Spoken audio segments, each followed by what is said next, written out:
से प्रशांत भी मौजूद हैं और आप देख रहे हैं योर स्टॉक्स। और इस शो में हम शामिल करेंगे आपके सवालों को और हमारे साथ दिग्गज एक्सपर्ट्स भी शामिल होंगे जो कि आपके सवालों को, आपकी क्वेरीज का जवाब देंगे। सबसे पहले तो सवाल पूछने का तरीका बता देते हैं, बेहद ही आसान है। आप हमें फ़ोन कीजिए, व्हाट्सएप कर सकते हैं, फ़ोन लाइन नंबर आपके स्क्रीन पर दिख रही है। और इसके अलावा सोशल मीडिया पर भी हम मौजूद हैं, फेसबुक, ट्विटर और इंस्टाग्राम के जरिए भी आप अपने सवाल हम तक पहुंचा सकते हैं। ये इन हैंडल्स की मदद से आप अपने सवाल हमें भेज सकते हैं। तो चलिए, ये तो हुआ सवाल पूछने का तरीका, लेकिन अब बाजार पर एक नज़र डाल लेते हैं। और आज बाजार में अच्छी मजबूती देखने को मिल रही है। 3 दिन के कंसोलिडेशन के बाद हम देख रहे हैं कि आज शानदार तेजी है। निफ्टी 19,800 के ऊपर इस वक्त कारोबार कर रहा है, करीब 80 अंक ऊपर। सेंसेक्स में करीब 250 अंकों से ज़्यादा की तेजी है और बैंक निफ्टी भी 230 अंकों की मजबूती के साथ आज कारोबार कर रहा है। तो आज ग्लोबल संकेत भी अच्छे थे और उसके चलते आज हम देख रहे हैं कि भारतीय बाजारों में भी अच्छा रुझान है। निफ्टी के 5 शेयर्स को छोड़कर करीब 45 शेयर्स जो हैं निफ्टी के, वो हरे निशान में ही आज कारोबार कर रहे हैं। सबसे ज़्यादा मजबूती है एचडीएफसी लाइफ में 2% ऊपर, BPCL, power grid, Tata consumer, SBI life. तो इंश्योरेंस स्टॉक्स आज चल रहे हैं और इसके अलावा एफएमसीजी, ऑयल मार्केटिंग कंपनियों में भी आज शानदार तेजी देखने को मिल रही है। वहीं दूसरी तरफ ऑटो स्टॉक्स थोड़े कमज़ोर हैं आज। टाटा मोटर्स, मारुति सुजुकी ये कमजोरी के साथ ट्रेड कर रहे हैं। एलएनटी, यूपीएल और ओएनजीसी भी हल्की मामूली वीकनेस के साथ आज कारोबार कर रहे हैं। मार्केट ब्रेड भी काफी पॉजिटिव है। हर एक गिरने वाले शेयर के सामने लगभग 3 स्टॉक्स ऐसे हैं जो कि मजबूती के साथ आज कारोबार कर रहे हैं। तो मार्केट ब्रेड भी अच्छा दिखाई दे रहा है। एडवांस डिक्लाइन रेशियो भी पॉजिटिव है। और आज हम देख रहे हैं कि mid cap, small cap stocks में भी खबरों के चलते, नतीजों के चलते आज काफी अच्छा एक्शन यहाँ पर भी है। तो चलिए, बाजार में अभी इस वक्त किस तरह की रणनीति अपनाई ये समझ लेते हैं। हमारे साथ दोनों ही मेहमान मौजूद हैं। वृद्धि इन्वेस्टमेंट से विवेक कारवा और द स्ट्रीट से कुणाल रामभिया मौजूद हैं। आप दोनों का ही बहुत बहुत स्वागत है शो पर। कुणाल, बाजार में पर आपकी राय लेंगे। काफी शानदार मजबूती है आज, आधा % ऊपर, और 19,800 के लेवल्स को सुबह जो तेजी आई थी उसे अब होल्ड करने की कोशिश कर रहा है। ये एक इम्पॉर्टेंट रेजिस्टेंस लेवल भी माना जा रहा था मार्केट के लिए। तो अब ये जो तेजी आ रही है, क्या कॉन्फिडेंस मिल रहा है आपको यहाँ से लॉन्ग करके चले, या अभी भी इंडेक्स को आप अवॉइड करेंगे? Good morning Pooja, good morning to everyone. So अगर हम निफ्टी के ओवरऑल फॉर्मेशन की बात करें, सो 21 सितंबर से लेके अब तक हमने एक साइडवेज कंसोलिडेशन देखा। और जिस तरह आपने बताया, यस, प्रेजेंट लेवल एक रेजिस्टेंस है, बिकॉज निफ्टी ने करीब करीब 5 से 6 बार 19,850 का फ्यूचर्स लेवल ब्रेक करने की कोशिश की थी, बट ये नाकामयाब था। इनफैक्ट आज भी देखिए, आज भी एक गैप अप ओपनिंग के बाद हम वहीं कंसोलिडेट कर रहे हैं। सो रुझान जो नेगेटिव चल रही थी वो साइडवेज में डेफिनेटली कन्वर्ट हो चुकी है, बट अप ट्रेंड के लिए जो ब्रेकआउट आना चाहिए वो अभी भी पेंडिंग है। So for time being, see confidence is very high कि इस बार ये शायद ब्रेक कर लेगा, बिकॉज एक डाउन ट्रेंड चैनल भी ब्रेकआउट हुआ है। बट कंफर्मेशन होगा जब निफ्टी 19,875 के ऊपर निकलेगा। फ्यूचर्स लेवल की बात कर रहा हूँ मैं। सो ये अगर ब्रेकआउट होता है तो हम इंडेक्स में ट्रेड लेंगे, अदरवाइज हम stock specific trade definitely bullish side ले सकते हैं। इंडेक्स को फॉर टाइम बीइंग थोड़े समय के लिए अवॉइड करने की सलाह। ठीक है, तो ये इंडेक्स पर नजरिया और रणनीति सुझाई कुणाल जी ने। लेकिन जैसे हमारे तमाम एक्सपर्ट शॉर्ट टर्म को लेकर कॉशियस अप्रोच दिखा रहे हैं, हमने कई एक्सपर्ट से पहले भी बात की। विवेक, मैं आपके पास आना चाहूँगा। प्रशांत इस साइड से बात कर रहा हूँ आपसे। अब जो बाजार की इस वक्त चाल है, और चूंकि रिजल्ट सीजन भी है और कई फैक्टर, न्यूज़ से भी कई स्टॉक जो हैं वो प्रभावित होंगे, इन सब के बीच में जब इतने सारे फैक्टर बाजार में एक अहम भूमिका निभाते हैं, तो किस तरह का नज़रिया होना चाहिए और कहाँ आपको लगता है कि इस वक्त बेहतर मौके बन सकते हैं? मॉर्निंग प्रशांत, और सबको नवरात्रि की शुभकामनाएं। जय माता दी। देखिए, मुझे लग रहा है कि बाजार पहले एक रेंज में था, बहुत क्लोज रेंज था वो, करीबन 19,200 से लेके 800 का, और फाइनली एक ब्रेकआउट हुआ। लेकिन उसके बाद में क्रूड ऊपर गया और उसी रेंज में हम लोग वापस आ गए। अब लकीली क्या हो रहा है कि एक तो क्रूड में थोड़ा स्टेबिलिटी है। जो मिडिल ईस्ट में आज हो रहा है उसका इधर कोई बड़ा इफेक्ट नहीं दिख रहा है मुझे, तो इसके लिए बाजार वापस एक कॉन्फिडेंस लेवल के साथ ट्रेड कर रहा है। वेट कर रहा था बाजार की नतीजे आने चालू हो जाए, और इनफैक्ट आईटी कंपनीज के नतीजे आए जो कोई इतने खास नहीं थे, लेकिन अब इस हफ्ते से लगातार नतीजे देखने को मिलेंगे और मुझे लग रहा है कि नतीजे बेहतरीन होंगे और उसका एक सपोर्ट बाजार को ओवरऑल मिलने वाला है और जहां-जहां नतीजे अच्छे आएंगे वहीं बाइंग इंटरेस्ट भी आपको दिखने वाला है। तो ऐसा होने वाला है कि बाजार हो सकता है निफ्टी या सेंसेक्स बहुत बड़ा आपको उछाल नहीं दिखाए, लेकिन जो ब्रॉडर मार्केट है ब्रॉडर बाजार है, वहां पे आपको कई स्टॉक स्पेसिफिक रैलीज दिखने को मिल सकती है। तो ये चलन रहेगा अगले कुछ हफ्तों के लिए जब तक ओवरऑल नतीजे नहीं आ जाए। और एक बार देखिए एफआईआई अभी थोड़े से धीमे हैं। मुझे लग रहा है कि एक बार नतीजे देख ले वो लोग और देखने के बाद उनको भी वापस एक कॉन्फिडेंस आएगा कि इंडियन मार्केट में, भारतीय मार्केट में उनको इन्वेस्ट करके, निवेश करके ही चलना पड़ेगा। तो उस वक्त वापस हम लोग उस 20,200 के ऊपर ट्रेड करने की पूरी-पूरी संभावना रहेगी। तो मैं overall medium term to longer term के लिए बुलिश हूँ और शॉर्ट टर्म में नतीजों के अनुसार बाजार में आपको मूवमेंट, स्टॉक स्पेसिफिक मूवमेंट देखने को मिलेंगे। नज़रिया बहुत आवश्यक था मौजूदा वक्त में, क्योंकि बहुत सारे नए निवेशक होते हैं और उनके लिए ये एक्सपीरियंस नया होता है। चलिए बढ़ते हैं आगे। कॉलर को अपने साथ पहले कॉलर को जोड़ते हैं। प्रदीप कुमार हैं हमारे साथ जुड़े हुए।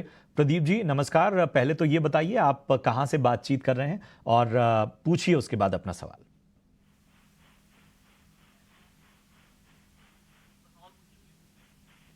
सर मैंने टाटा पावर के 2300 शेयर लिए हैं और एक 219.50 की रेट से लिए हुए हैं। ये 1 साल हो गया मुझे लिए हुए। ठीक, क्या करना चाहिए? ठीक है। अच्छे क्वांटिटी आपने ली और चूंकि आपके लेवल से ऊपर है इस वक्त, अच्छा खासा मुनाफा भी उस क्वांटिटी की वजह से, साइज की वजह से आपको हो रहा है। चलिए इस पे एक नजरिया ले लेते हैं। कुणाल, क्या करना चाहिए? टाटा पावर में 1 साल से होल्ड करके रखा हुआ है, फिलहाल मुनाफे में। ओवरऑल फॉर्मेशन तो बहुत ही अच्छा है। अगर लंबी अवधि का नजरिया है तो एक लंबी अवधि का चार्ट मैं यहाँ पे शेयर करना चाहूंगा और वो है 2021 से लेके अब तक एक बड़ा सा कर्व फॉर्मेशन इस चार्ट में बन रहा है। और रीसेंट अगर फॉर्मेशन की बात करें तो अप्रैल बॉटम से लेके अब तक ये काउंटर ने एक पॉजिटिव ट्रेंड बताया है। हायर टॉप हायर बॉटम चल रहा है। रिसेंटली एक छोटा सा कंसोलिडेशन नेगेटिव है, बट ब्रेकआउट जो है वो 260 का है। अगर ये काउंटर 260 के ऊपर निकलता है तो 290 तक के लेवल्स भी हमें देखने मिल सकते हैं। सो आई पर्सनली फील यहाँ पे बने रहने की सलाह लॉजिकल होगी। हमारे व्यूअर को सलाह होगी कि स्टॉप लॉस रखें 245 का और इसमें बने रहें। स्टॉप लॉस के साथ बने रहने की राय आपको इस स्टॉक में दी जा रही है। पावर शेयरों में शानदार तेजी भी है, फंडामेंटल भी अच्छा दिखाई दे रहे हैं ये स्टॉक इस वक्त, तो होल्ड करके चलिए, लेकिन अपने मुनाफे को जरूर प्रोटेक्ट कीजिए, स्टॉप लॉस लगा लीजिए। अगला सवाल हमें भेजा है, वो हमारे साथ फोन लाइन पे जुड़े हैं जोधपुर से रविंद्र जी नमस्कार। किस स्टॉक पर सवाल है आपका, पूछिए। नमस्ते मैम, एक्चुअली मेरे 2 क्वेश्चन थे। एक आरती ड्रग्स है जो मैंने 450 शेयर खरीदे हैं और मेरी 640 की बाइंग है, और दूसरा मेरा है ATGL Adani total gas limited जो मेरे 160 शेयर हैं और मेरी 710 की बाइंग है। एक्चुअली मेरे इसमें 2 से 3 महीने का व्यू है, तो थोड़ा आप। ओके, दोनों स्टॉक्स में 2 से 3 महीने? जी मैम। तो कुणाल फिर आपसे ही समझेंगे, क्योंकि शॉर्ट टर्म नजरिया ही है और नुकसान दोनों ही स्टॉक में इनको हो रहा है। आरती ड्रग्स थोड़ा ऊपरी लेवल पर ले लिया था और पिछले 1 महीने में तो हम देख रहे हैं स्टॉक टूट ही रहा है। 524 के आसपास अब ये स्टॉक कारोबार कर रहा है, तो इस पर राय दीजिए। आरती ड्रग्स पर क्या इनके लेवल्स दिखेंगे 2-3 महीने में, या फिर थोड़ा और समय देना पड़ सकता है? एटलीस्ट ब्रेक इवन पॉइंट पे भी आ जाए तो भी अच्छा है आरती ड्रग्स में इनके लिए। सो पूजा, हमने आरती ड्रग्स में एक बिहेवियर जो देखा था वो था एक हायर टॉप हायर बॉटम। मार्च की बॉटम से लेके 600 लेवल तक, मतलब 300 से लेके 600 काउंटर ऑलमोस्ट डबल हो गया और तब जाके हमने एक इसमें बायबैक की अनाउंसमेंट भी देखी। फिर ये साइडवेज कंसोलिडेशन में आकर नीचे आ गया। यहाँ पे जो प्रेजेंट लेवल पे ये काउंटर ट्रेड कर रहा है वो इसका फाइनल ब्रेकआउट था, which was at 500 levels. 500 retest हो चुका है और अब देखिए ये 523-24 पे चल रहा है। हमारी इन हाउस रिसर्च का इसमें लंबी अवधि का नजरिया बहुत ही बुलिश है, इसमें डेफिनेटली बने रह सकते हैं। बट शॉर्ट टर्म नजरिया के लिए हमें एक स्टॉप लॉस यहाँ पे रखना होगा, वो है 500 का लेवल। अगर ये काउंटर 500 के नीचे लुढ़कता है तो डेफिनेटली एग्जिट कर लीजिए, और अगर ये काउंटर 540 के ऊपर निकलता है तो 580 से 590 के लेवल्स हमें बहुत ही जल्दी भी देखने मिल सकते हैं। सो व्यूअर को थोड़ा सा यहाँ पे एहतियात बरतनी होगी, 500 का स्टॉप लॉस रखें। 540 के ऊपर इसमें थोड़ी पोजीशन ऐड भी कर सकते हैं, और 590 के लक्ष्य से हम उसमें एग्जिट भी ले सकते हैं। बट ओवरऑल ट्रेंड बहुत ही अच्छा है। आरती ड्रग्स का ओवरऑल ट्रेंड बहुत अच्छा, और लेवल्स जहां पर आपको नजर रखनी है और क्या रणनीति अपनानी है वो आपको सुझा दी गई है। बढ़ते आगे, रविंद्र हमारे अगले कॉलर हमारे साथ जुड़ चुके हैं मुंबई से। रविंद्र, गुड मॉर्निंग, पूछें अपना सवाल। रविंद्र, आप तक आवाज आ रही है? हाँ, आ रही है। जी जी, पूछें अपना सवाल। सर मैंने MMTC लिया है फ्राइडे को 75 के रेट से 500 से। और दूसरा भी आपका कोई सवाल है? दूसरा मेरा इरकॉन लिया है मैंने 200 शेयर 150 के भाव से। ठीक है, तो आपका शॉर्ट टर्म का नजरिया है या लंबी अवधि? शॉर्ट टर्म, एक वीक का। एक वीक का। चलिए इस पे एक राय लेते हैं। कुणाल, आपसे ही राय लेंगे। एक हफ्ते का इनका नजरिया है, और MMTC की जो ग्रोथ है वो तो सब देख रहे हैं। इन्होंने भी 74 रुपए के स्तर पे खरीदारी की है, और बेहतरीन ये स्टॉक चला है।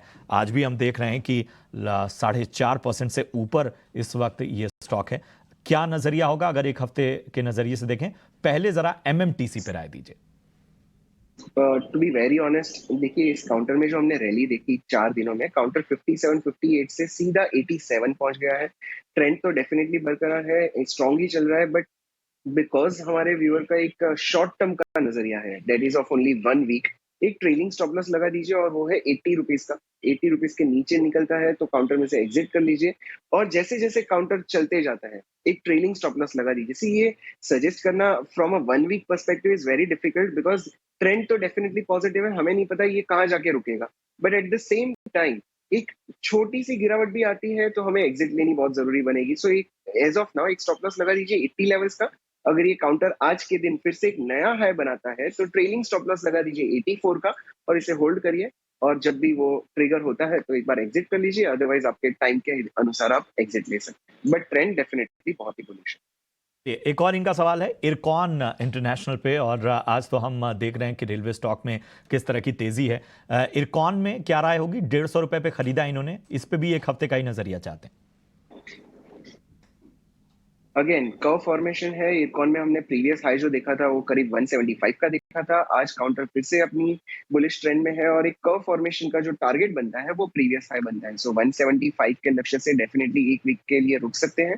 इसमें एक ट्रेलिंग स्टॉप लॉस होगा, वो है आज के लो का, विच इज 148, और टारगेट 175 के हिसाब से बन सकते हैं।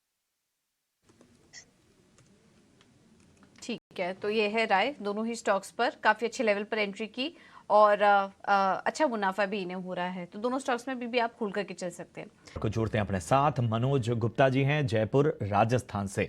मनोज जी नमस्कार, पूछें अपना सवाल। नमस्कार सर।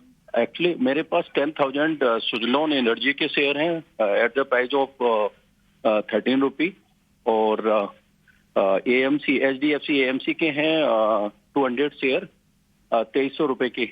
अब मुझे क्या करना है आगे? आए मैं इन्वेस्टर, लॉन्ग टर्म इन्वेस्टर, तो मुझे बताएं।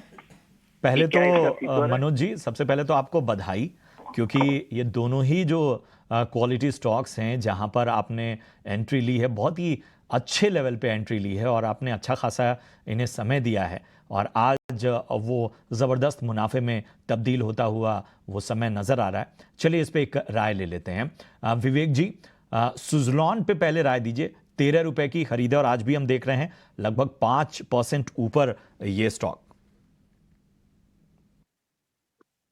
प्रशांत, देखिए ये एक क्या बोलूं मैं आपको, थोड़ा सा टफ आंसर रहेगा इसका, क्योंकि स्टॉक सिंगल डिजिट से यहाँ तक दौड़ चुका है, और उसका कारण है कुछ पॉजिटिव खबरें आई थी स्टॉक में, और अचानक थोड़ा बहुत कंपनी ने प्रॉफिट दिखाया उस कारण। तो मुझे लग रहा है कि अगर यही ट्रेंड अगर चलते रहे, मतलब ट्रेंड मतलब स्टॉक प्राइस की बात नहीं कर रहा हूं मैं कर रहा हूं कंपनी अगर प्रॉफिट दिखाती रहे, तो ये स्टॉक आगे चल के चलेगा। लेकिन देखिए 40,000 करोड़ मार्केट कैप आज इसका, और इस पे जो प्रॉफिट कमा रही है कंपनी वो जस्टिफाइबल नहीं है। कंपनी में अभी भी ह्यूज डेट है, तो कहीं पे भी अगर थोड़ा सा ट्रबल, चाहे सरकार की तरफ से हो चाहे इंडस्ट्री की तरफ से हो, कोई भी अगर प्रॉब्लम आती है तो स्टॉक में बहुत भारी करेक्शन भी देखने को मिल सकता है। तो सलाह ये रहेगी कि होल्ड कीजिए, लेकिन आपको करीबन यहाँ से 7 से लेके 10% का एक स्टॉप लॉस लगा के उसको ट्रेलिंग स्टॉप लॉस बना के इसको चलते रहिए आप। तो आज जैसे 29 है, अप्रोक्सीमेटली आप समझ लो 26 का स्टॉप लॉस लगा रहे हो। अगर ये 35 चला जाता तो आप 30 या 32 का स्टॉप लॉस लगा रहे हो। वैसे करते हो ताकि आपको मैक्सिमम अपसाइड आप कैप्चर कर पाओगे। और बाकी तो रिजल्ट्स के बाद ही पता चलेगा, जैसे जैसे डेट कम होता है तो स्टॉक अच्छा कर सकता है। तो लॉन्गर टर्म के लिए फिलहाल होल्ड है जब तक ये ट्रेंड जारी रहेगा। फिलहाल होल्ड करने की सलाह, लेकिन एक खास रणनीति भी आपको अपनानी है ट्रेलिंग स्टॉप लॉस की, उसको जरूर अमल में लाइए। एक और सवाल है इनका, HDFC AMC पे 2300 रुपए के भाव पे 200 शेयर है इनके, क्या नजरिया बन रहा है विवेक जी? देखिए ये डेफिनेटली लॉन्ग टर्म के लिए होल्ड रहेगा, क्योंकि इन्वेस्टर ने साफ कहा है कि मैं लंबी अवधि के लिए होल्ड कर सकता हूँ इसको। तो बीच में क्या हुआ था ये भी थोड़ा सा लोगों को जानना चाहिए कि AMC कंपनीज अच्छा चल रहे थे और उसके बाद में कंसल्टेशन पेपर आया था सेबी की तरफ से, जहां पे इन कंपनीज का प्रॉफिटेबिलिटी काफी हद तक मार खाता। लेकिन फिर काफी फीडबैक गए सेबी को, और सेबी ने वो कंसल्टेशन पेपर होल्ड करके उसको रीफ्रेम करके वापस लेके आ रहे हैं, जो हो सकता है कि इतना स्ट्रिक्ट नहीं हो जो पहले था। तो उसके कारण वापस स्टॉक सब रिकवर कर रहे हैं AMC वाले।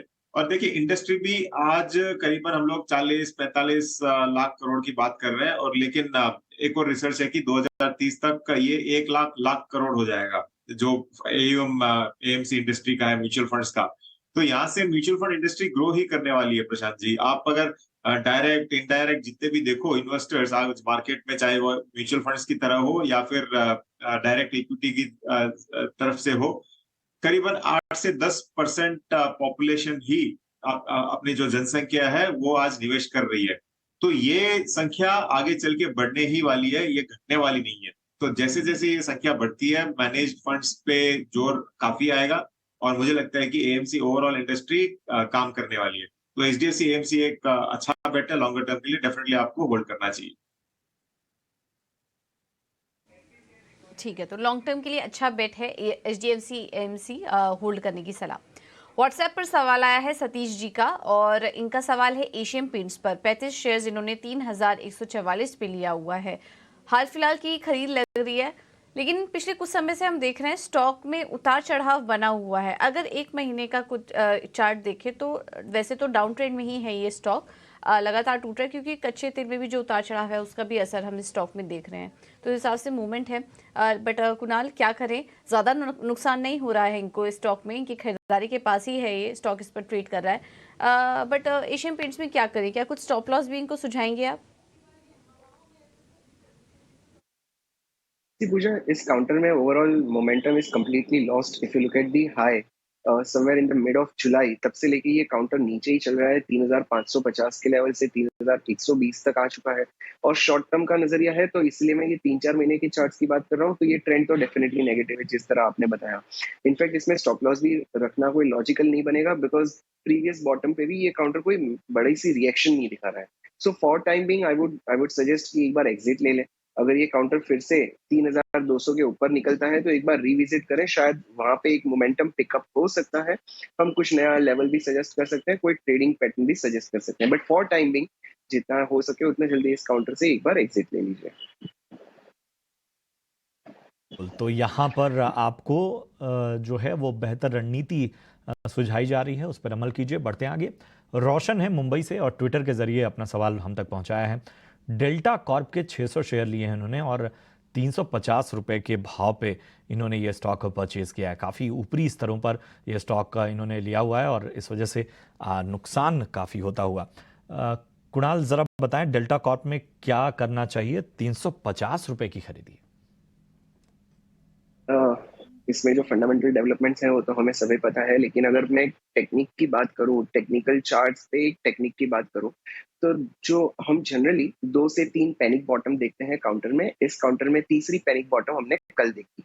कल एक्सट्रीमली डाउन था, काउंटर ऑलरेडी 8-9% क्लोज भी दिया, बट इंटरेस्टिंग ऑब्जर्वेशन ये है चार्ट पे कि काउंटर ने जो बॉटम बनाई वो है करीब करीब 122 के लेवल की, और जो क्लोजिंग दिया था वो 128 पे दिया था, और आज के दिन ये काउंटर पॉजिटिव चल रहा है। Now this is just an observation, because इसमें कोई चार्ट एज ऑफ नाउ काम नहीं करेगा, काउंटर बहुत ही नीचे है। तो यहाँ पे एक स्ट्रेटेजी है, वो है 122 के स्टॉप लॉस से इस काउंटर में बने रह सकते हैं। और अगर काउंटर अगले 3-4-5 दिनों में यस्टरडे का हाई क्रॉस करता है जो 133 का है, अगर ये क्रॉस करता है तो इसमें नई पोजीशन भी छोटी सी बना सकते हैं, और इसका जो क्विक टारगेट होगा वो 150-155 के लेवल का होगा। इस काउंटर में अब ट्रेड करना बहुत जरूरी बनेगा, बिकॉज हमारे व्यूअर का बहुत ही पुराना बाइंग है। सो इस लेवल पे रिस्क रिवॉर्ड रेशियो इनके लिए फेवरेबल बनेगा अगर ये थोड़ा सा एवरेज आउट करते हैं। तो ब्रेकआउट ध्यान में रखिए 133 का, स्टॉप लॉस ध्यान में रखिए 122 का, और शॉर्ट टर्म के लिए इसमें ट्रेड भी करते रहे। बट नेक्स्ट टाइम से एक, I am sure we all know this, अगर ट्रेडिंग नजरिया होगा तो एक स्टॉप लॉस जरूर बना के रखें, बिकॉज अगर इतनी बड़ी ड्रॉडाउन देखते हैं तो फिर से मार्केट में नई पोजीशन बनाने के लिए हमारे पास कमबैक होना जरूरी हो। सो रिस्क मैनेजमेंट ध्यान में। राइट, तो इस रणनीति को, इस सलाह को ध्यान में रखते हुए स्टॉप लॉस का ध्यान ज़रूर रखिए, और 133 के लेवल्स को आप डेल्टा कॉप में वॉच कर सकते हैं। काफ़ी ज़्यादा टूटा भी था ये स्टॉक, अभी हम कुछ समय से देख रहे हैं हल्की रिकवरी भी है, और स्टॉक 2% इस वक्त कारोबार कर रहा है। चलिए आगे बढ़ते हैं, और अगली दर्शक हमारे साथ जुड़ी हैं दिल्ली से ही, मंजू कुमारी। मंजू जी नमस्कार, किस स्टॉक पर सवाल है आपका, पूछिए। जी, मेरा 2 स्टॉक पे सवाल है। एक तो मेरा एमएमटीसी पे है। एमएमटीसी के 46 की प्राइस पे 2250 शेयर है मेरे पास जी।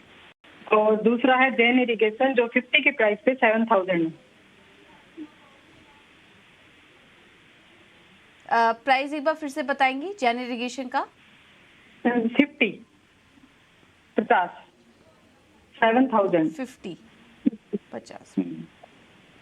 और एमएमटीसी 46 पे 2250 खासी ले रखी है आपने। ये चलिए मुबारक हो आपको एमएमटीसी में खास करके।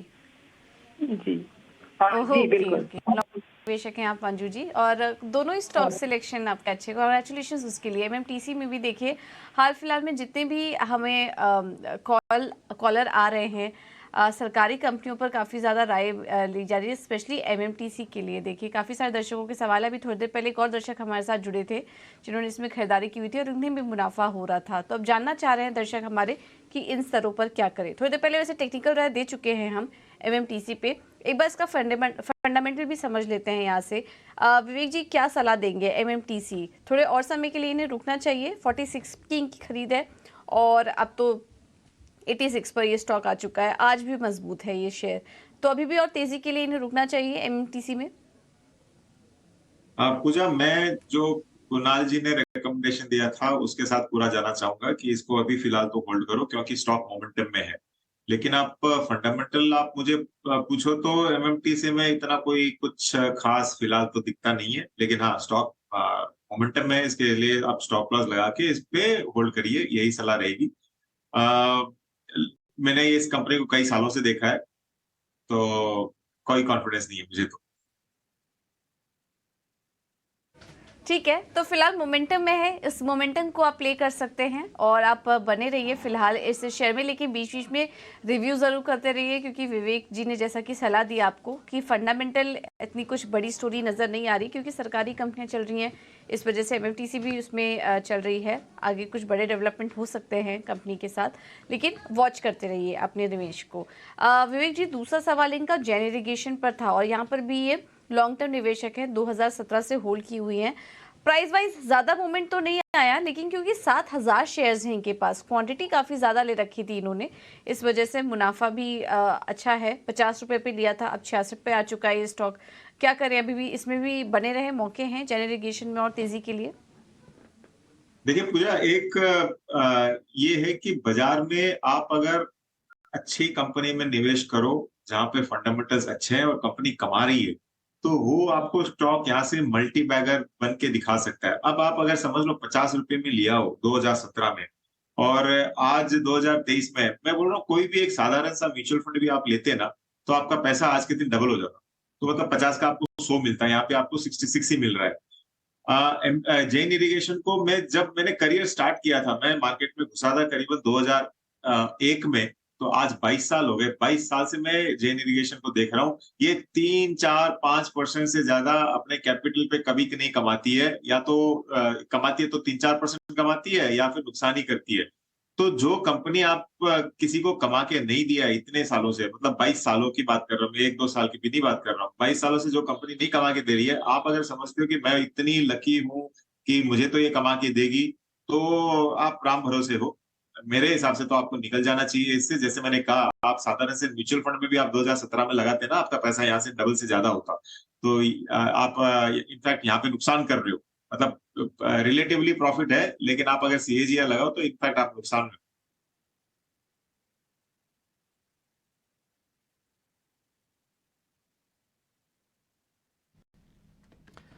चलिए, तो ये है राय जैन इरिगेशन पे। चलिए बढ़ते हैं आगे। नरेंद्र हैं जयपुर से, व्हाट्सएप के जरिए अपना सवाल हम तक पहुंचाया है। इंडिया बुल्स हाउसिंग फाइनेंस के 100 शेयर इनके पास हैं, 207 के लेवल पर इन्होंने खरीदारी की है, फिलहाल नुकसान में। चलिए कुणाल जी, क्या करना चाहिए इंडिया बुल हाउसिंग में? हमने इसमें रिसेंटली एक रनअप तो देखा, बट ये रनअप के बाद ये काउंटर साइडवेज कंसोलिडेशन में आ चुका है। इसका strong support as of now 170 levels का है। फॉर टाइम बिंग बने रहे हैं। अगर ये काउंटर 170 के नीचे डिसाइसिवली क्लोज देता है तो डेफिनेटली एग्जिट करना होगा। अगर हम लंबी अवधि के चार्ट की बात करें तो एक higher top higher bottom formation तो बहुत ही बढ़िया चल रहा है। सो इस लेवल पे इनफैक्ट किसी को अगर बाइंग भी करनी हो तो कर सकते हैं। 173 पे बाइंग कर सकते हैं। स्टॉप लॉस रखेंगे 169 का, और इसका जो टारगेट बनेगा, पोजिशनल टारगेट, वो है 230 से 235 का। बट शॉर्ट टर्म अवधि के लिए एज ऑफ नाउ बने रहे। स्टॉप लॉस 169 का ध्यान में रखें। ठीक है, तो ये है सलाह इंडिया बुल्स हाउसिंग फाइनेंस पर। अगला सवाल ले लेते हैं, और ये हमें व्हाट्सएप पर आया है। मुंबई से प्रशांत हैं जिन्होंने ये सवाल भेजा है। इनका सवाल है PCBL Phillips carbon black 1000 shares 157 पर इन्होंने लिया हुआ है, और मुनाफा हो रहा है इनको स्टॉक में, लगभग 50 रुपये प्रति शेयर के मुनाफे में भी हैं ये। फिलिप्स कार्बन कंपनी के नतीजे भी आने वाले हैं, एक बार चेक करना होगा कब आएंगे नतीजे, वो एक बार देख लेंगे। लेकिन शानदार गेन में है, करीब 46,000 का यहाँ पर मुनाफा इनको स्टॉक में हो रहा है। विवेक, फिलिप्स कार्बन की कंपनी कैसी लग रही है? इनको तो और भी मुनाफा हो रहा होगा, लेकिन थोड़ा नीचे आया है ये स्टॉक्स हाल फिलहाल में, और अब नतीजे पर भी नज़र है कंपनी की।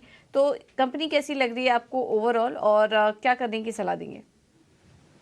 देखिए, ऑलमोस्ट कंपनी डबल हो गई है कुछ ही महीनों में। इनफैक्ट ये 100 के नीचे चल रहा था, आज 203 चल रही है।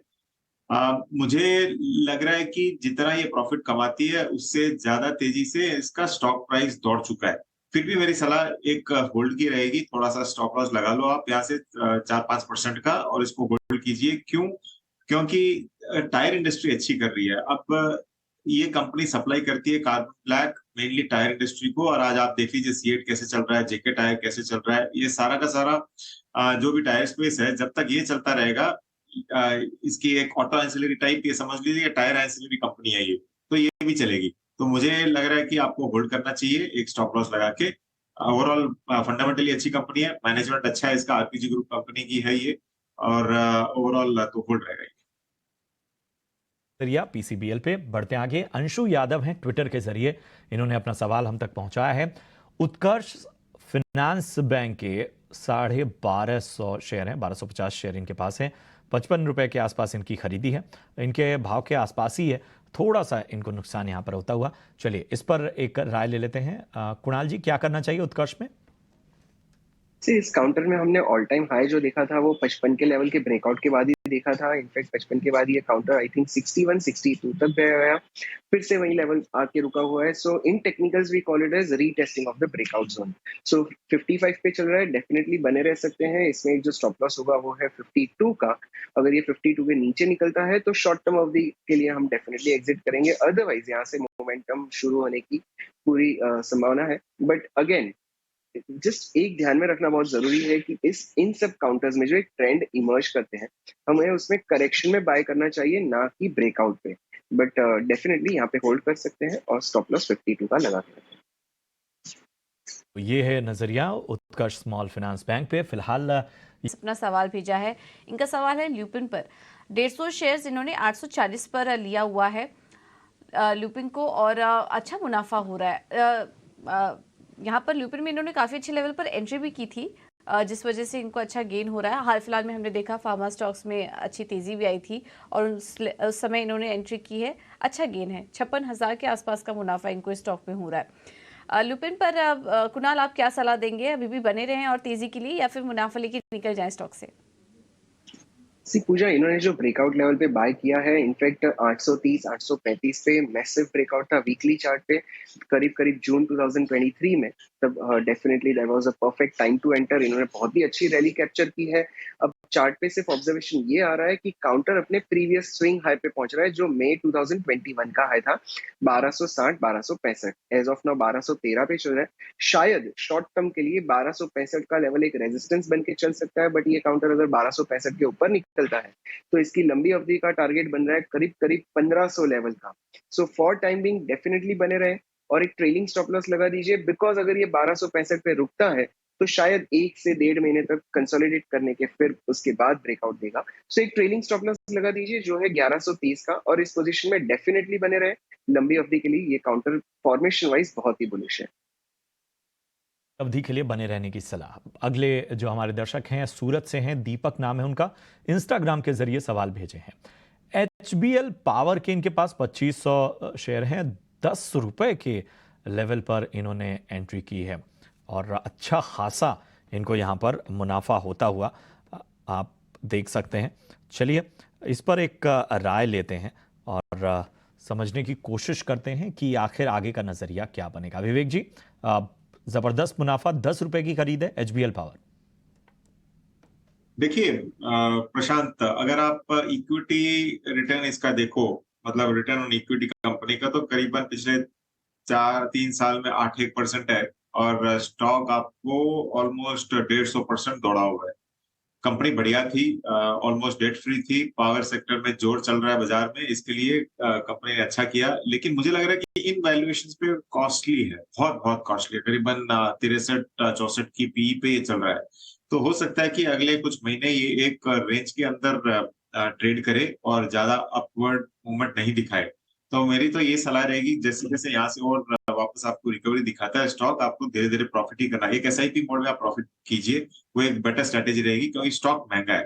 कंपैरेटिवली आप अगर दूसरे पावर स्टॉक्स देखो, चाहे वो NTPC भी ले लो, तो वो काफी सस्ता लग रहा है कंपेयर टू HBL पावर। तो इसके लिए प्रॉफिट बुकिंग की सलाह रहेगी और एवरी रैली।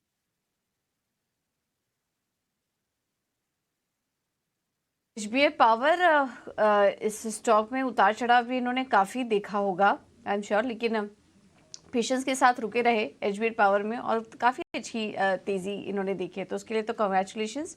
और आपको राय भी दे दी गई है फंडामेंटली स्टॉक पर। चलिए अब अगले दर्शक को शामिल कर लेते हैं। हमारे साथ सुशील मेहता जी जुड़े हैं। सुशील जी नमस्कार, अपना सवाल पूछिए।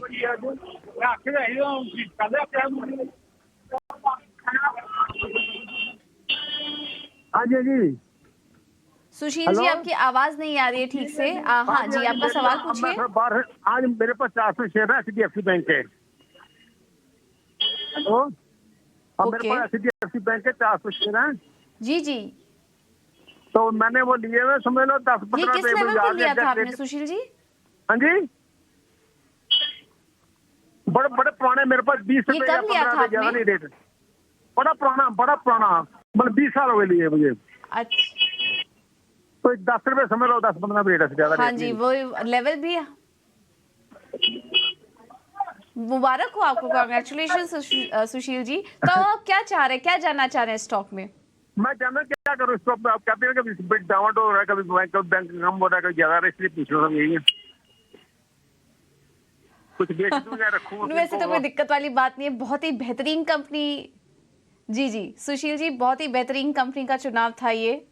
मुझे नहीं पता आपने आपकी उम्र क्या रही होगी तब जब आपने यहाँ पे एंट्री की होगी शेयर बाजार में, लेकिन बहुत ही अच्छी कंपनी का चुनाव किया आपने, अच्छे लेवल्स पे किया, लॉन्ग टर्म निवेशक है। और देखिए यही हम बात करते हैं अपने दर्शकों को, यही हम बताते हैं कि लॉन्ग टर्म समय अगर आप अच्छी कंपनी के साथ दें तो इसी तरह के मुनाफे होते हैं, इसी तरह के दर्शक हमें मिलते हैं। काफ़ी अच्छा लगता है सुशील मेहता जी जैसे दर्शकों से बात करना, क्योंकि एग्जाम्पल सेट कर देते हैं। देखिए HDFC बैंक 20 रुपये पे लिया था, ज़्यादा इन्होंने वॉच नहीं किया इसको, और अब HDFC बैंक 1500 पर आ चुका है। हाँ, हाल फिलहाल में वॉलेटिलिटी थी, मर्जर की वजह से कुछ रीजंस यहाँ पर आए हैं और अब रिजल्ट भी आए हैं, थोड़ा बहुत उतार चढ़ाव दिखा, लेकिन इनके प्रॉफिट को मुझे नहीं लगता ज़्यादा कुछ दिक्कत हुई होगी इनके पोजीशन में। विवेक जी, HDFC बैंक ये लेवल में देख पा रही हूँ 2000 सन 2000 के लेवल्स दिख रहे हैं, जहाँ तक कि मैं अब नोटिस कर पा रही हूँ चार्ट्स पर। तब की इनकी होल्डिंग है, स्टॉक अब 1500 के पास आ चुका है, 400 शेयर्स इन्होंने उस समय लिया हुआ था, तो अब निवेश इनका काफ़ी अच्छा हो चुका है, बेहतरीन रिटर्न्स मिल रहे हैं इनको इस स्टॉक में। थोड़ा जो हाल फिलहाल में उतार चढ़ाव है उससे थोड़ा चिंता कर रहे हैं, थोड़ी चिंता इनको हो रही है। डरने वाली बात है या फिर बने रहे स्टॉक में, कुछ टेंशन लेने की जरूरत नहीं है इन्हें? पूजा, दो चीजें, मुझे नहीं लगता है कि इनको स्टॉक में क्या करना पूछने के लिए इन्होंने कॉल किया है, इन्होंने तो हमको जलाने के लिए कॉल किया है। दूसरी चीज, अगर थोड़ा सा क्वांटिटी और अगर ये ले लेते तो किसी चैनल पे पूछने की जरूरत नहीं होती, खुद का चैनल ही वो चालू कर लेते, इतना बड़ा प्रॉफिट है इनके पास। एनीवे, मजाक छोड़िए। देखिए, इसको कहते हैं लॉन्ग टर्म इन्वेस्टिंग, और मेरे हिसाब से आज के दिन HDFC बैंक लार्ज कैप में सबसे डिफेंसिव बेट है। इसका आज भी अगर आप पेग रेशियो देखो ना तो वो अंडर 1 है, तो इनफैक्ट एक स्ट्रॉन्ग बाई की रिकमेंडेशन रहेगी। अगर किसी को लेना हो डेफिनेटली ले सकते हो। मुझे तो लगता है कि 1900 से लेके 2000 आपको कुछ ही महीनों में दिखा देगा। फाइनली स्टॉक सेटल हुआ दिखता है, रिजल्ट्स फाइनली मर्जर के बाद लोगों को समझ में आ रहा है कि क्या हो रहा है बैंक में। और जैसे मैंने कहा, एक डिफेंसिव बेट है ये लार्ज कैप में, मतलब आपको यहाँ पे रिस्क नेग्लिजिबल है। स्टॉक मार्केट में जीरो नहीं बोल सकते, लेकिन हाँ, रिस्क नेग्लिजिबल है, और अपसाइड आपको यहाँ से 30 से 35% आराम से मिल सकता है, जो मैं करीबन 2000 रुपए की बात कर रहा हूँ। तो भाई रिकमेंडेशन रहेगी, किसी को नया लेना हो तो इनके पास ऑलरेडी है, तो आप बिंदास शो देखिए, बस और कुछ मत कीजिए। बिल्कुल, कोई दिक्कत वाली बात नहीं है HDFC बैंक में, और अब तो ये देश की बड़ी दिग्गज बैंक बन चुकी है मर्जर के बाद। थोड़ा बहुत फाइनेंशियल्स में उतार चढ़ाव दिखेगा, लेकिन आपको तो एटलीस्ट इसमें चिंता करने की ज़रूरत नहीं है, और थोड़ा और समय दीजिए तो लॉन्ग टर्म में तो ये और ज़्यादा वेल्थ क्रिएट करके आपको देगी। लार्ज कैप स्पेस में डिफेंसिव बेट है, अच्छा बैंक है, कोई दिक्कत वाली बात नहीं, फंडामेंटल भी आपको राय दिलवा दी है। चलिए, फिलहाल इस शो में इतना ही। मुझे और प्रशांत को दीजिए इजाज़त।